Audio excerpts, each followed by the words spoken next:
never imagined I'd be sharing this story, but life has a way of unfolding in the most unexpected ways, prompting us to share our experiences to possibly help others who might find themselves facing similar challenges. My name is Helen, and at 29 years old, I work as a web designer from my home.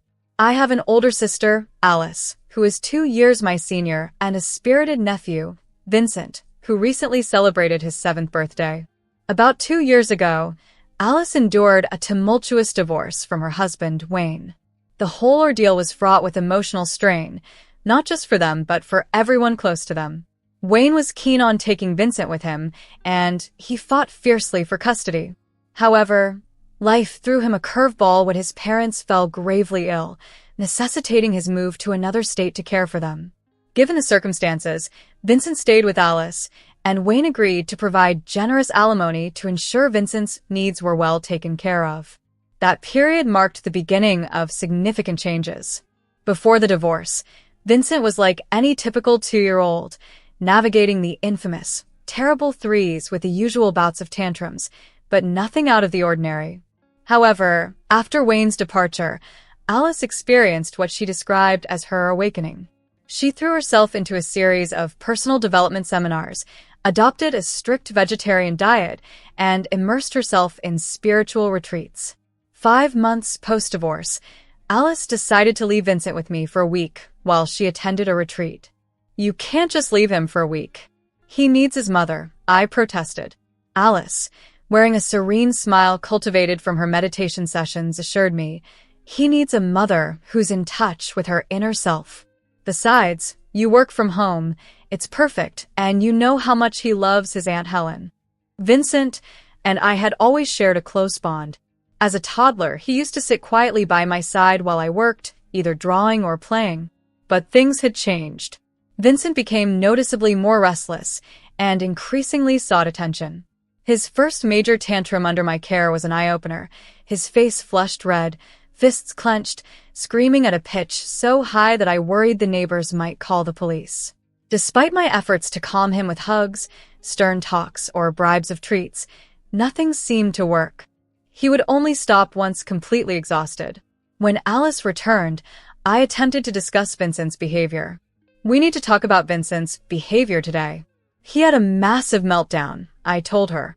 Nonchalantly scrolling through her phone, she replied, "That's just him expressing himself. My online psychologist says it's healthy for children to express their emotions freely." As time passed, Vincent's behavior became increasingly concerning. There were moments when I almost called Child Protective Services, my finger hesitating over the call button, but the thought of Vincent being taken away from Alice and possibly placed in foster care stopped me. I discussed my concerns with our parents during one of our Sunday dinners. "Mom, Dad, something's seriously wrong with Vincent," I implored, but their responses were dismissive. "Oh, honey, you're overreacting.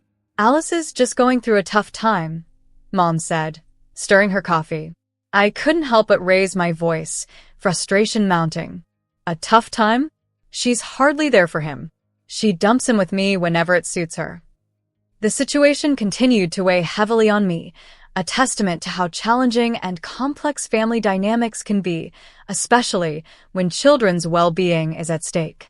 Sharing this story is my way of reaching out, perhaps to find solace in shared experiences or to offer a perspective to others who might be witnessing similar family struggles.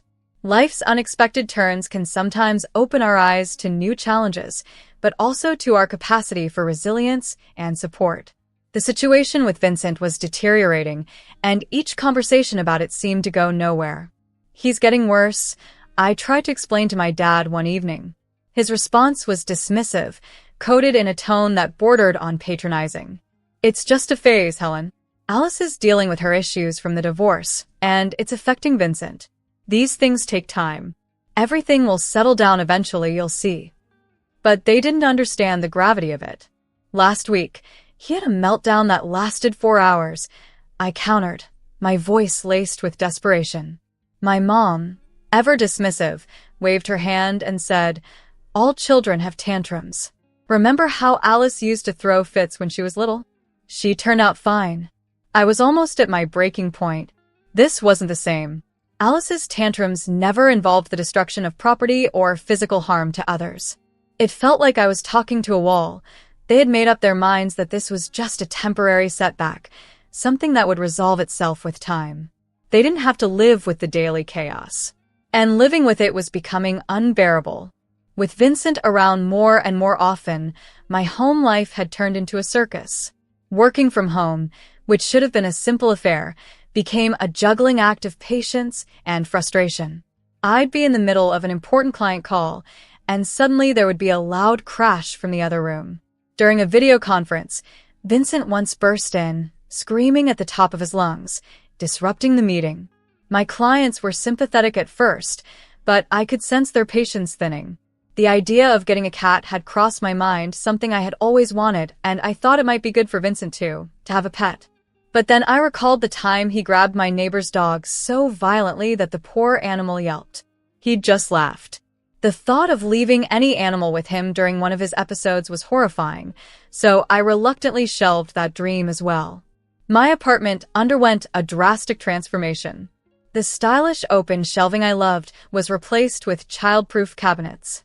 All my furniture now was robust and minimal, with nothing that could be pulled out, opened, or climbed on. My once trendy living space now resembled more of a minimum security prison than a home. Despite all these precautions, Vincent still found ways to wreak havoc. One day stands out vividly in my memory, marking a low point. I was working on a critical client project with a tight deadline. Vincent had been unusually quiet that morning, which in hindsight should have been a red flag. I stepped away for just a couple of minutes to grab a coffee. When I returned, there he was, standing with a pair of scissors in hand. Scissors I still don't know where he found, and my computer cables were in pieces on the floor. My work computer, my backup drive, my tablet, all disconnected, the wires cleanly severed. "Look, Aunt Helen. I made spaghetti," he declared, holding up the ruined cables. I stood there, coffee cup slipping from my grasp, staring at the thousands of dollars of damaged equipment and the now inaccessible week's worth of work. I was too drained to be angry. I felt utterly defeated. When I recounted the incident to Alice, her response was as infuriating as it was dismissive. "Well, you should have been watching him more closely." As for his education, Alice had decided against traditional schooling, claiming it would suppress his creative spirit. Vincent was being homeschooled, but given everything else, it was clear this was just another layer in a rapidly compounding series of challenges. My conversations with Alice and my parents about Vincent's growing issues seemed to go in circles, and I felt increasingly helpless, caught in the eye of an unending storm. Since Alice was often preoccupied with her personal development activities, I took it upon myself to arrange for private educators to come over and teach Vincent. Miss Thompson was the first to try. Her patience ran thin after only 22 minutes of Vincent screaming when she asked him to count to 15, and she quickly gathered her belongings and left. Next, we tried Mrs. Jennifer, who specialized in handling challenging children and came with glowing recommendations. She managed to endure almost a month before she, too, resigned. Following her departure, we had a series of educators, Mr. Arthur, Ms. Mason, Mrs. Amy, and finally, Mr. Henry. Each brought their unique approach, incorporating games, songs, rewards, and interactive activities, but nothing seemed to make a difference. Vincent's reactions varied wildly. He would either burst into prolonged screaming fits or withdraw completely, becoming eerily silent and unresponsive. Mr. Henry, with 2 decades of experience in special education, held out the longest.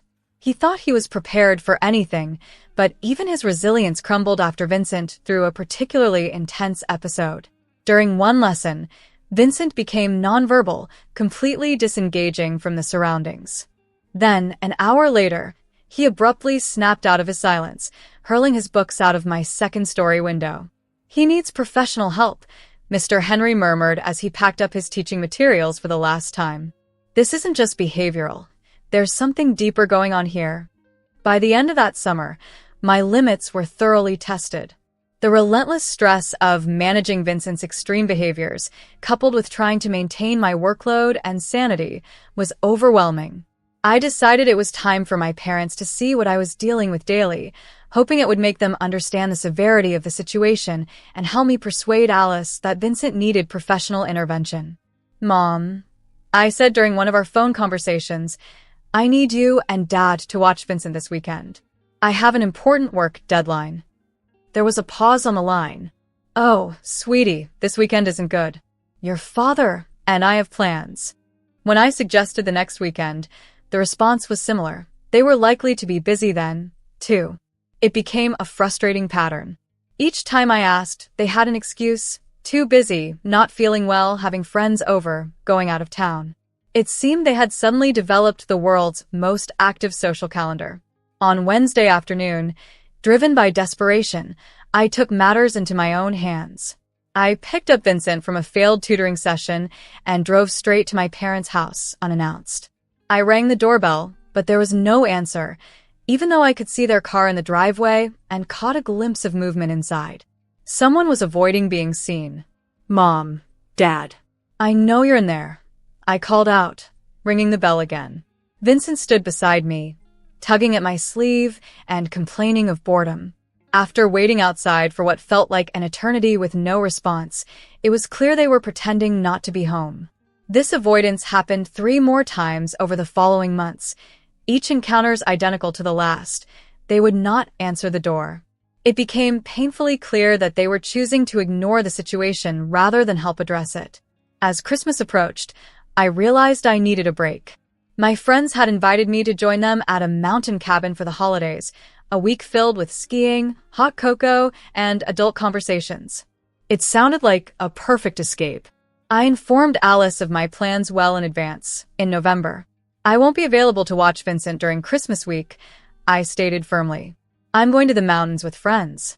Her surprise was evident, as she had grown accustomed to relying on me during the holidays, but I needed that time for myself, to recharge and step away from the chaos that had enveloped my life. "When I need you to," she protested. But this time I was firm. "I've had these plans for months, Alice, and I'm not changing them. I need this break," I repeated. Over the next few weeks, I made sure to reiterate my message consistently. I sent her texts and emails, and even marked the dates on our shared family calendar. December 12th to 19th, Helen was out of town for a mountain trip with friends. Eventually, Alice seemed to accept my plans, though a part of me doubted the ease of her agreement. It was the same tone she used when she agreed to look into therapy for Vincent or promised to be more present as a mother. Despite my reservations, I clung to the hope that maybe, just this once, she would respect my boundaries. Christmas Eve morning dawned like any other. I was up early, packing the last few items for my trip and double-checking my list to ensure I hadn't forgotten anything crucial. My suitcase was by the door, ready to go. The unexpected knock came just before 7 a.m. I wasn't expecting anyone. Perhaps it was the delivery of some last-minute Christmas gifts I had ordered. Without peeking through the peephole, I opened the door, only to find Vincent standing there with a backpack slung over his shoulders, clutching his favorite stuffed dinosaur. In the background, I saw Alice's red SUV speeding away, tires crunching on the snow-covered street. I stood there, door still open, cold air rushing in, staring at my phone in disbelief. The fury inside me grew like a pressure cooker about to burst. After all the discussions, all the explicit warnings, and the clearly stated boundaries, she had still done this. "Aunt Helen," Vincent said as he pushed past me into the apartment, "I'm hungry." My hands were shaking as I dialed my parents' number. Mom picked up on the 3rd ring. "Mom," I said, trying to keep my voice steady, "Alice just dumped Vincent at my door and drove off. I'm supposed to be leaving for the mountains today. I've told everyone about this trip months ago." "Oh dear," she responded, her voice not betraying any surprise. "That's unfortunate timing." "Unfortunate timing? This isn't a coincidence, Mom. I'm bringing him to your house right now." "Oh, we won't be home, honey. Your father and I are heading out to celebrate Christmas with the Hendersons in Des Moines." Something in her voice sounded off. I'd heard her lie before. She had a tell, a slight uplift in her tone that I'd recognized since I was a child. My stomach clenched. I pulled my laptop closer, opened Facebook, and went to my mother's profile. What I saw made my blood boil. There, posted just an hour ago, was a photo of my mother and Alice standing in front of a beautifully decorated Christmas tree at my parents' house. They were both smiling widely, wearing matching holiday sweaters. There are more photos. Alice helping set up decorations, Mom baking cookies, all time-stamped within the last few hours and clearly taken at their house, the house they claimed they were leaving to go to Des Moines. I scrolled through the comments. "Can't wait to see everyone tonight," my cousin had written. "Save some of those famous Christmas cookies for me," posted one of Mom's friends. The whole family was going to be there, everyone except me. I stood in my living room, watching Vincent cry on the couch. Usually, his tears frustrated me, but today they sparked an idea. I glanced at my packed suitcase, then at my nephew, and suddenly, I knew exactly what I was going to do. "Hey, Vincent," I said, keeping my voice light. "Want to go on an adventure?" His crying stopped instantly, his head popped up, and his red-rimmed eyes suddenly alert and interested. This was one thing I'd learned about Vincent. He could switch emotions as quickly as flipping a light switch. "What kind of adventure?" he asked, sniffling, his curiosity piqued. Unexpectedly finding myself at the helm of what promised to be a serene Christmas getaway with friends, I had meticulously planned every detail, from the ski equipment to cozy evenings by the cabin fireplace. Yet, as the festive season neared, my sister Alice's casual disregard for my plans threw a wrench in my expectations. Despite having explained my absence for the holiday week well in advance and marking it clearly on our shared family calendar, Alice's response was too easy and too nonchalant. It should have been a red flag considering her usual indifference towards serious commitments, especially when it came to her son, Vincent, who often required more attention than she was ready to give. On Christmas Eve morning, as I was finalizing my packing, I was startled by a sharp knock at my door. Expecting a parcel delivery, I swung the door open without hesitation, only to find Vincent, his small figure poised with a backpack and his favorite stuffed dinosaur in hand. In the chilly background, Alice's SUV retreated rapidly, disappearing down the snowy street. There I stood, my holiday spirit dissolving into the cold morning air, as I realized Alice had once again chosen her convenience over my long-standing plans. At that moment, the indignation that surged through me was palpable. Every conversation, every plea for understanding, every clear boundary I had painstakingly set had been disregarded. Yet, there was Vincent, looking up at me with innocent eyes, unaware of the adult complexities that shuffled him around like a chess piece. I called my parents next, hoping they could watch Vincent, only to be met with vague excuses about being unavailable due to pre-planned holiday activities. Their aloofness was out of character and suspicious. A quick check on social media confirmed my suspicions. A recent post revealed my parents and Alice, cheerfully setting up for a grand Christmas celebration at their home, the very place they had just told me they were leaving. Frustrated but resolute, I decided to confront the situation head-on. With Vincent in tow, I drove to my parents' house, parked discreetly down the street, and prepared for a little holiday surprise of our own. "We're going on a mission," I told Vincent, framing it as a game to keep his spirits high. "It's a secret, super fun mission where you get to be a little spy. Can you do that?" His nod was enthusiastic, wiping away the confusion from earlier. We approached the house, the sounds of merriment echoing from within. Using my key, we entered quietly, and I encouraged Vincent to place his gift under the tree as a secret spy. What I hadn't anticipated was Vincent's interpretation of spy activities which, fueled by the excitement and the festively chaotic environment, quickly escalated beyond a simple gift placement. As I retreated to my car, the clamor of surprise and shock from inside the house told me that Vincent had taken full advantage of his role as a secret agent, undoubtedly turning the well-ordered celebration inside out. The distant sounds of holiday pandemonium followed me as I drove away, a mixture of guilt and relief in my heart. I needed this break, I reassured myself. The mountain retreat was a balm, providing the peace and companionship I desperately needed. Removed from the drama, I allowed myself to disconnect entirely, embracing the joy of the present moment. When I returned, refreshed and ready to face whatever awaited, I was met with a flurry of messages recounting the eventful Christmas Eve, stories that would soon become part of family lore, illustrating the unexpected ways in which holidays could unravel and bring out the truth in everyone involved. But the chaos at the Christmas gathering reached a peak when Vincent began to lash out physically at the other children. He was pinching and biting them with such force that little Carol was left with teeth marks on her arm. When the adults intervened, Vincent's fury escalated. He started pulling hair, leaving Aunt Susan without a chunk of her new hair extensions. Alice and my parents tried to contain him, but he was uncontrollable, his actions resembling those of a wild animal. It was Cousin Brian who finally voiced the concern that had been on everyone's mind. He bluntly told Alice that Vincent needed professional help and that this level of aggression wasn't normal. Everyone at the party, even Grandma, who usually refrained from criticizing anyone, agreed that Alice needed to address Vincent's issues seriously.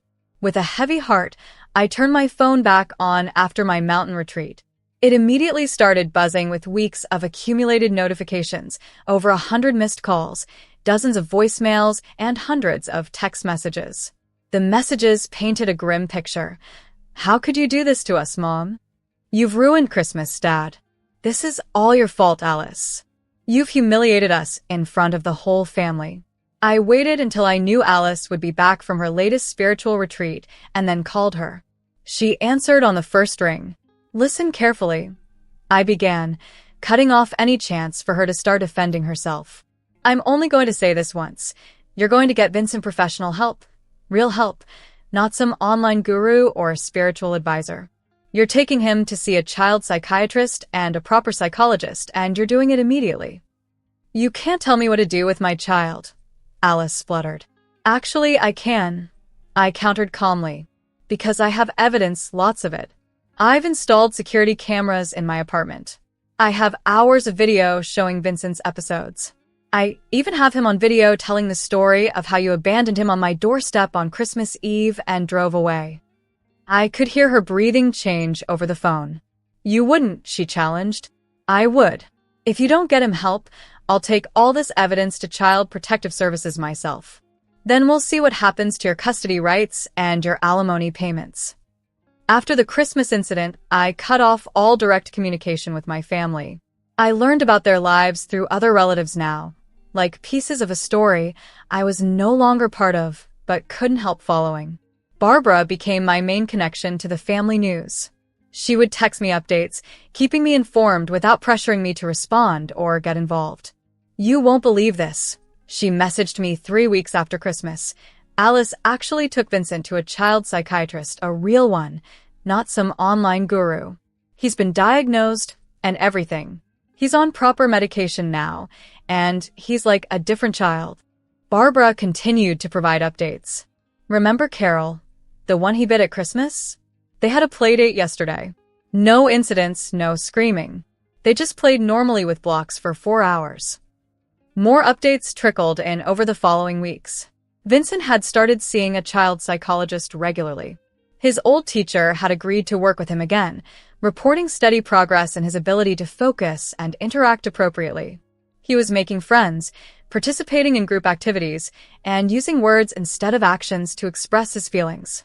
Alice had changed too, according to Barbara. No more spiritual retreats or personal growth seminars. Instead, she was attending parenting classes and support groups for mothers of children with similar challenges. She'd even started volunteering at a local children's center, learning more about child development and behavioral therapy. Then, one quiet Sunday afternoon, my phone rang. Mom's name appeared on the screen. I let it ring 4 times, debating whether to pick up, to reconnect with a part of my life I had kept at a distance, yet still felt an undeniable pull towards. As I stood there, phone in hand, the familiar ringtone echoed in the quiet room, pulling me into a moment of indecision.